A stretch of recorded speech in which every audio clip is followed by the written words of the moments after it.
Here again with Morelia Metcalfi. This is the Murray-Darling carpet. Now, as you can see, they're different to the Flinders Ranges.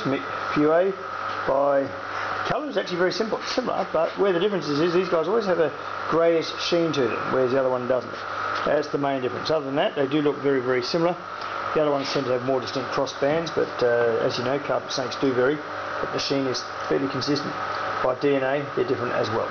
Anyway, we just grab a rodent here, whack it in front of this guy's a piglet. She eats like a pig. I inherited it off a girl here in Melbourne. Don't know why she got rid of it. The snake's perfectly good, but it was morbidly obese. It's still overweight. I've had it for about a year now, and she's still overweight, and I don't feed her much at all. I just feed her enough to keep the systems going, but realistically I'm trying to get her to lose weight, and she has actually lost weight. She was probably 50% heavier than this at the time I got her. This is what we know as a Victorian carpet python.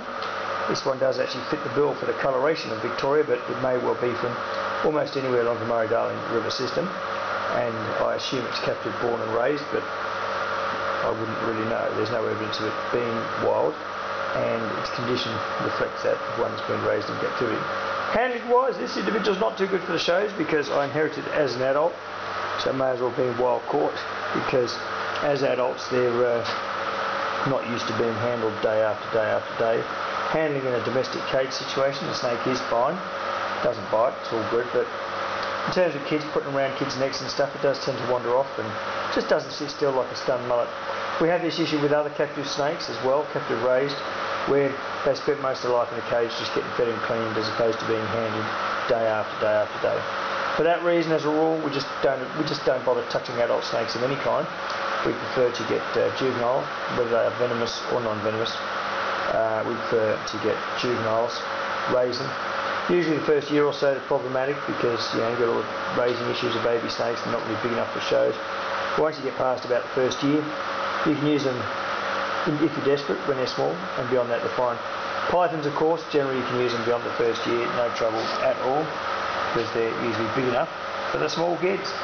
Anyway, this guy's going to root us around on this rodent here because it's got a bad bite. Sorry about the background noise. There's some crocodile pumps in the background as well as rain outside. Today's date is January the 7th, 2012. I mentioned that because it's midsummer, and at this time of year everything's always ravenously hungry. That's all for now, and just remember, if you want to hold one of those guys at your next reptile show, in Australia there's only one company that lets you hold the animals, Snake Busters.